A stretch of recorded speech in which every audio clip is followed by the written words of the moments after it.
A lot of this isn't going to make sense to you, and I'm sorry about that. I'm just going to start at the beginning, with the house.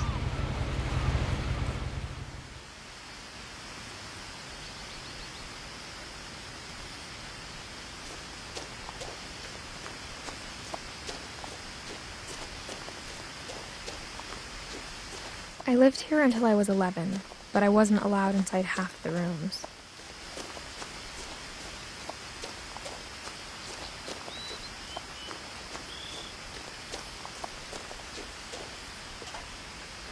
Inside the mailbox were bills from 7 years ago, marked urgent, open immediately. I hadn't been back since my brother Lewis's funeral.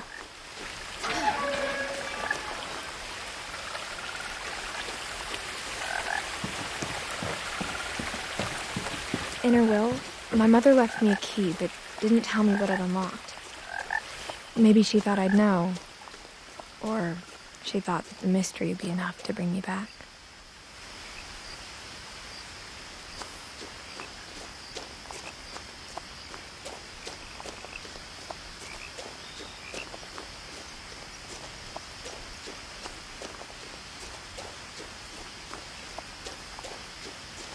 No one had driven this way in a long time, but I saw a few hoof prints.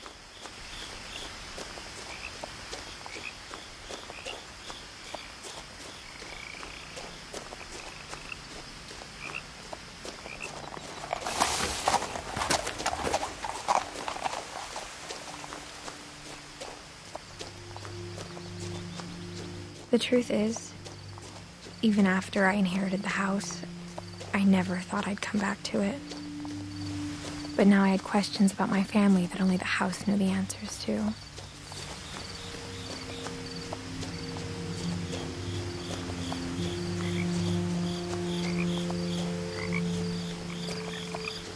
The house was exactly like I remembered it, the way I'd been dreaming about it.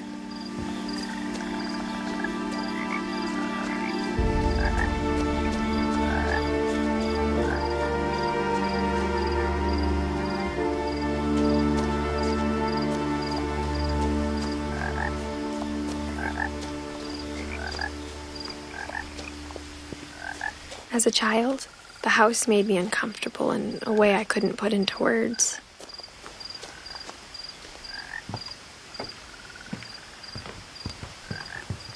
Now, as a 17-year-old, I knew exactly what those words were. I was afraid of the house.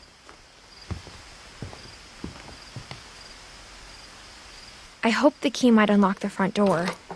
It didn't.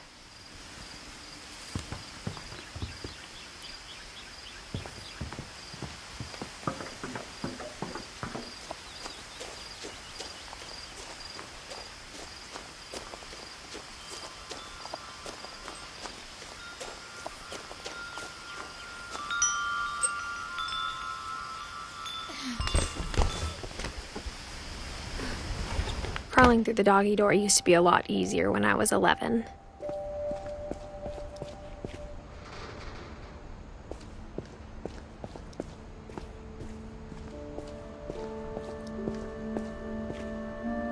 The power had been turned off the night we left. For the first time in years, I felt like I was home. But instead of a family, there were just memories of one. Like how only one restaurant would deliver to our house, so we had Chinese a lot. Or how after Lewis started working at the cannery, we all got sick of eating salmon. Except our cat, Molly. Nothing in the house looked abnormal. There was just too much of it, like a smile with too many teeth.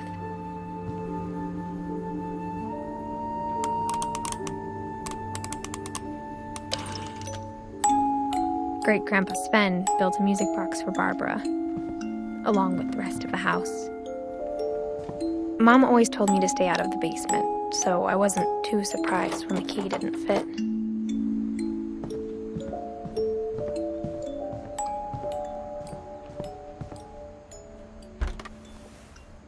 Edie told me once that every Finch who ever lived is buried somewhere in the library.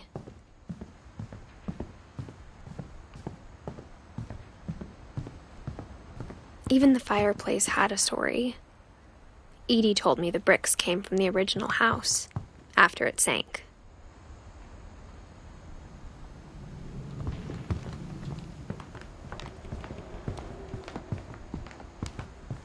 The table was still a wreck from the night we left.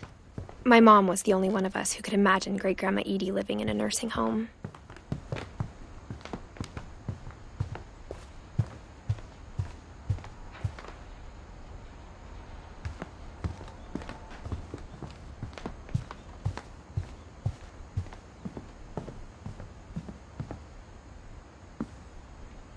After Milton disappeared, Mom sealed up all the bedrooms. Then Edie retaliated and drilled peepholes. I spent a lot of time playing in Great Uncle Walter's room. I think my mom sometimes regretted not sealing it up.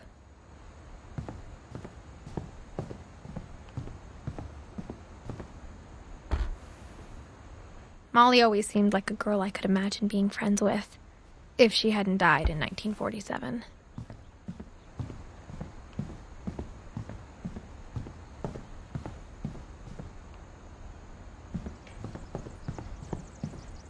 Edie's father, Odin, built the original house.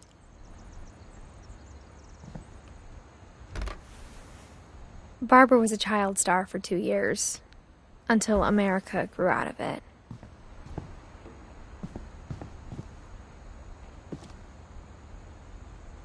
Mom must have locked the third-floor stairs on the night we left.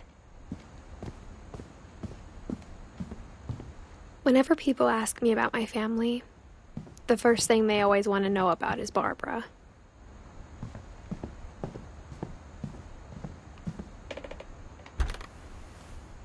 The last time I was in Edith Sr.'s room, I was 10 and she was painting my portrait.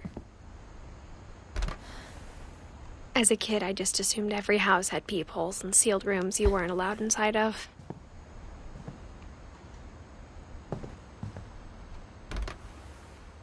My Grandpa Sam spent 7 years sharing a room with his dead brother, Calvin.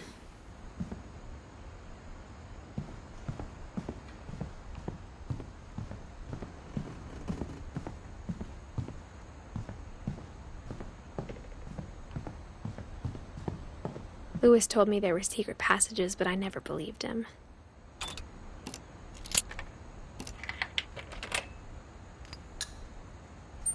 Turns out, my mom was really good at keeping secrets. Now it was time to find out what my mom had been afraid of.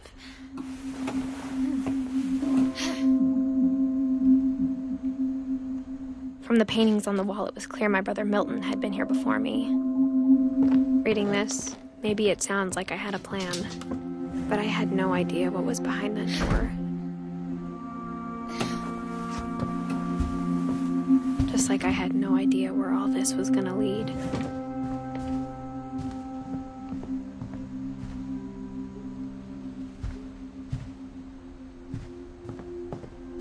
I grew up looking at Molly's room through the peephole. Molly's gerbil had a tiny bedroom with its own even tinier gerbil cage. Being inside for the first time, I felt like I'd stepped behind a painting.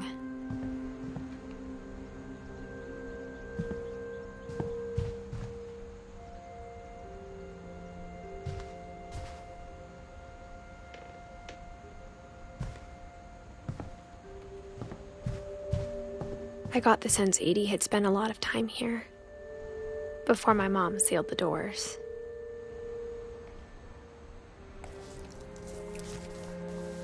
December 13th, 1947. Dear Diary, I'll be gone soon, but I wanted to tell somebody about what's gonna happen. It started when Mom sent me to bed without dinner. I woke up and I was starving, so I looked around for something to eat.